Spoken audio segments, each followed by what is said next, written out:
नमस्कार दोस्तों, मैं आशीर्वाद दीक्षित आप सभी का स्वागत करता हूं हमारे और आपके शो विचारों के दंगल में। आज की चर्चा का विषय है क्या मानसिक स्वास्थ्य को बहुत बढ़ा चढ़ाकर बताया गया है, यानी इज मेंटल हेल्थ ओवरस्टेटेड। आज की चर्चा शुरू करने से पहले मैं आप सभी के साथ एक दर्दनाक किस्सा साझा करना चाहूँगा। कोटा में एक 16 साल के लड़के ने आत्महत्या कर ली। क्यों? क्योंकि वो अपनी जेईई की परीक्षा में फेल हो गया था। क्या परीक्षा में फेल होना इतना बड़ा कारण है कि उस लड़के को इतना बड़ा कदम उठाना पड़ा? इससे साफ जाहिर होता है कि उसकी मानसिक स्वास्थ्य पर कितना बड़ा नकारात्मक प्रभाव पड़ा। तो आइए हम आज की चर्चा शुरू करते हैं। मैं डॉक्टर किम से अनुरोध करूंगा कि वो अपने पक्ष रखें। जी थैंक यू आशीर्वाद। मेंटल हेल्थ एक ऐसा टॉपिक है जो कि हम लोग की सोसाइटी में बहुत ज़्यादा निगलेक्टेड एस्पेक्ट्स में आता है। मेंटल हेल्थ सभी को इफेक्ट करता है डायरेक्टली और indirectly, regardless of age, gender और इकोनॉमिक स्टेटस। मेंटल हेल्थ और फिजिकल हेल्थ हम लोग के लिए ओवरऑल हेल्थ के लिए इक्वली इम्पॉर्टेंट है। Just as we prioritize our physical health through taking proper nutritious food and exercise, we must also prioritize our mental health through self-care and therapy. Everyone should understand that self-care is not a luxury but it's a necessity. जैसे कि school, colleges और jobs में यहाँ पे मैं किम जी आपसे सहमत सौम्या जी, आप दूसरे का पक्ष पूरा सुन लें, उसके बाद बोलें, आपकी बारी आएगी। जैसे कि स्कूल, कॉलेजेस, जॉब्स में इतना ज़्यादा कंपटीशन बढ़ चुका है, उसकी वजह से बच्चों को स्ट्रेस, एंजाइटी और डिप्रेशन के बहुत ज़्यादा चांसेस हैं। एज अ सोसाइटी ये हम लोग की रिस्पॉन्सिबिलिटी है कि हम लोग मेंटल हेल्थ को प्रमोट करें, एजुकेट करें, ना कि सिर्फ अपने आप को बल्कि अपने आसपास के सभी लोगों को। We need to create an environment at work place, college and schools जहाँ पे मेंटल हेल्थ के बारे में ओपन कन्वर्सेशन हो and people feel safe to express their emotions without the fear of judgement. जी सौम्या जी, अब आप बोल सकती हैं। मैं डॉक्टर किम की बात से सहमत नहीं हूँ, क्योंकि जब हम लोग बात करें मेंटल हेल्थ की, तो आजकल के लोगों की मेंटल हेल्थ खराब होने का सबसे बड़ा कारण है मोबाइल फ़ोन। वो लोग खाली अपने मोबाइल के साथ चार दीवारी के अंदर, अपने रूम के अंदर अकेले बैठना चाहते हैं। इस वजह से लोग इंट्रोवर्ट भी हो गए। उन्हें ना नए दोस्त बनाने हैं, ना वो अपने माँ बाप से बात करेंगे। उन्हें खाली अपना फ़ोन चाहिए। अगर वो बात कर भी रहे हैं तो अपने ऑनलाइन दोस्तों से, जिनसे वो कभी मिले भी नहीं हैं। और जैसे कि आपने कहा कि सेल्फ केयर ज़रूरी है और हेल्थ भी इम्पोर्टेंट है, तो क्या आजकल के लोग अपनी हेल्थ का ध्यान दे रहे हैं? बिल्कुल नहीं। किसी भी इंसान की ना कोई बैलेंस लाइफस्टाइल चल रही है, ना कोई एक्सरसाइज करता है, वो कुछ नहीं कर रहा है। 10 to 5 अगर आप कोई काम पे जाता है तो वो फिर घर आने के बाद क्या करता है? फ़ोन स्क्रॉल करता है। क्या टाइम से सो रहे हैं लोग? बिल्कुल नहीं सो रहे हैं। वो रात भर अपना फ़ोन चलाते हैं, सुबह देर से उठेंगे, फिर काम पे जाना है, वर्कलोड है। और अगर बात करें बच्चों की, तो बच्चों के एग्ज़ाम प्रेशर है, तो उस वजह से वो लोग सुसाइड करे ले रहे हैं। अगर टीचर डांटे दे रहा है तो उस वजह से सुसाइड हो रहे हैं। ऐसा तो नहीं है कि पहले ऐसा नहीं होता था, टीचर्स डांटते नहीं थे, एग्ज़ाम नहीं होते थे। माना कि कंपटीशन ज़्यादा है, बट ऐसा तो नहीं है कि आप अपने माँ बाप से बात ना कर पाएँ। हाल ही में एक सुसाइड केस हुआ। एक बच्चा ऑनलाइन गेमिंग के चलते उसके सर पे 1.5 लाख रुपए का कर्जा हो गया, और वो कर्जा ना चुकाने की वजह से उसने सुसाइड कर लिया। उसने अपने माँ बाप से नहीं बात की। क्या पता वो उसे थोड़ा सा डांटते मारते, जो कि बिल्कुल ठीक है, लेकिन वो कर्जा चुका देते, उसकी जान बच जाती। जब उस बच्चे ने सुसाइड कर लिया, उनका तो जीवन खत्म हो गया। 17 साल का लड़का जिसका सुसाइड कर लेगा। तो सबसे ज़रूरी है कि आप अपने माँ बाप से बात करें, अपने दोस्तों से बात करें, उन्हें समझें। और कोई आपको अगर कोई चीज़ बता रहा है तो उन्हें शांति से समझें या उन्हें समझाएं।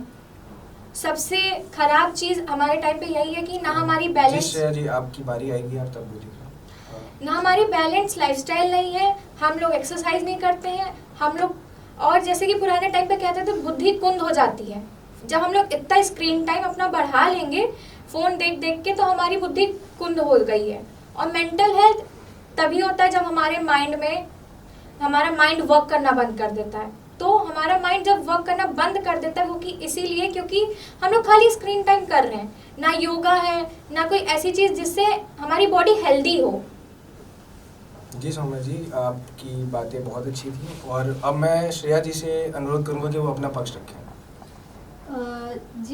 सौम्या जी, जैसे कि आपने बोला कि जो आजकल के लोग घर से बाहर नहीं निकल रहे हैं, नेबर्स और दोस्तों से अपनी प्रॉब्लम्स नहीं शेयर कर रहे हैं, तो वो लोग बाहर इसलिए नहीं निकल रहे हैं क्योंकि उन्हें लगता है कि लोग उन्हें जज करेंगे। लगता क्या है, आज की सोसाइटी ऐसी है कि लोग उन्हें जज करेंगे, तो उनके लिए तो उनकी सेफ प्लेस उनका घर ही होगा, जहाँ वो अकेले बैठ श्रेया के। जी, यहाँ पे मैं आपकी बात से सहमत नहीं हूँ। माना कि लोग आपको जज करेंगे, लेकिन आपके माँ बाप तो आपको नहीं जज करेंगे। आपके कुछ दोस्त ऐसे होंगे जो आपको कभी जज नहीं करेंगे। देखिए सौम्या जी, बात ये, सबके पेरेंट्स सपोर्टिव नहीं होते हैं, और आजकल के दोस्त भी अगर उनसे आप बात शेयर करेंगे तो वो आपका मजाक ही बनाते हैं। बहुत कम ही लोगों के पास ऐसे दोस्त होते हैं जो उनको समझते हैं। माना कि सबके घर का एनवायरनमेंट ऐसा नहीं होता जिनके माँ बाप उन्हें समझे करें, बट ऐसा तो नहीं है कि आपके माँ बाप दोनों ही आपको नहीं समझेंगे। दोनों में से कोई एक तो आपको समझेगा, सही सलाह देगा। सुसाइड करने से तो अच्छा है ना अपने माँ बाप से डांट खा ले, मार खा ले। उस समय बच्चों के पास इतना ज़्यादा स्ट्रेस प्रेशर होता है किसी चीज़ का कि उन्हें बस वही एक सुसाइड ही एक रास्ता दिखता है। उन्हें पता है कि हम लोग उन्हें सबको हम सबको अपने मम्मी पापा का, पेरेंट्स का नेचर पता है कि वो कैसे हैं, घर पे कैसा एनवायरनमेंट है, तो वो उस हिसाब से चलते हैं। जैसे कि आपने बात करी, स्ट्रेस होती, टेंशन होती है, तो क्या वो स्ट्रेस और टेंशन कम करने के लिए ऐसा कुछ कर रहे होते हैं? योगा कर रहे होते हैं, वो बाहर वॉक करने जा रहे होते हैं अपने पेरेंट्स, या माना कि आपको पेरेंट्स से बात करने में दिक्कत है, ऐसा नहीं है कि आपकी लाइफ में कोई ऐसा एक दोस्त ना हो या ऐसा कोई इंसान ना हो जिससे आप चीज़ें शेयर ना कर पाएं। बहुत लोगों के पास पूरे दिन में टाइम ही नहीं होता। जैसे बहुत से लोग हैं जो नाइट शिफ्ट करते हैं, वर्क फ्रॉम होम चल रहा होता है उनका, नाइट शिफ्ट कर रहे होते हैं, उनके पास टाइम ही नहीं बचता। सुबह उनकी 7 साढ़े 7 पे शिफ्ट खत्म होती है, फिर उनको रेस्ट चाहिए होता है, ब्रेकफास्ट करना होता है, पूरे दिन फिर सोते हैं। अपनी बॉडी को 8 आवर स्लीप की बहुत ज़्यादा नीड रहती है, तो उनके पास टाइम कहाँ से रहेगा। जैसे आप बोल रही हैं लोगों की नाइट शिफ्ट होती है और फिर लेट आते हैं, टाइम नहीं होता है। उनके पास फ़ोन चलाने का बिल्कुल टाइम होता है। आप अगर उनका सोशल मीडिया खोल लें तो बिल्कुल अपडेटेड होगा, लेकिन अगर सोशल ठीक है मीडिया सौम्या जी, उनका ठीक है सौम्या जी और किम जी, माहौल काफ़ी गर्म हो चुका है और अब मैं शगुफ्ता जी से अनुरोध करूंगा कि वो अपना पक्ष रखें। होता ये है आजकल लोगों में कि कोई भी प्रॉब्लम वो फेस कर रहे होते हैं, कोई भी इश्यूज होते हैं उनको, कोई भी किसी भी तरह का डर होता है, कोई भी प्रॉब्लम फेस कर रहे होते हैं, वो किसी से बताते नहीं है। उनको लगता है कि कोई उनको समझेगा नहीं। फिर वो क्या होता है, वो काउंसलर के पास जाते हैं, उनको पे करते हैं, फिर वहाँ पे अपनी फीलिंग्स एक्सप्रेस करते हैं। यही काम अगर वो अपने फैमिली पेरेंट्स में, फ्रेंड्स में या सिबलिंग्स में थोड़ा सा ओपन अप हो, शेयर करें अपने प्रॉब्लम्स, तो वो डिप्रेशन और एंजाइटी के शिकार ही ना बने कभी। अब तो ऐसा होने लगा है कि लोगों ने अपनी छोटी छोटी प्रॉब्लम्स को इतना ज़्यादा ड्रामा क्रिएट कर लेते हैं वो इस बात का, कि इतना एग्जैजरेट करते हैं अपनी मेंटल हेल्थ को कि छोटी छोटी बात से उनको इतने ज़्यादा सीवियर एंजाइटी इश्यूज हो जाते हैं। ये सब बस आपके दिमाग में होता है। अगर आप थोड़ा सा ओपन अप हो जाएं और थोड़ा सा शेयर करें अपने थॉट्स, फीलिंग्स, तो ये सब प्रॉब्लम ही नहीं आएगी आपको। कई सारे तो मेंटल डिसऑर्डर्स इन्हीं बेसिस पे बने होते हैं कि आप अपने दिमाग में क्या सोचते हैं अपने बारे में। एक जैसे एग्जांपल ले लें हम एक सोमैटिक सिम्टम डिसऑर्डर का, जो कि इसी बेसिस पे पूरा बिल्डअप की कि आप अपने दिमाग में क्या सोचते हैं अपनी फिजिकल हेल्थ के बारे में।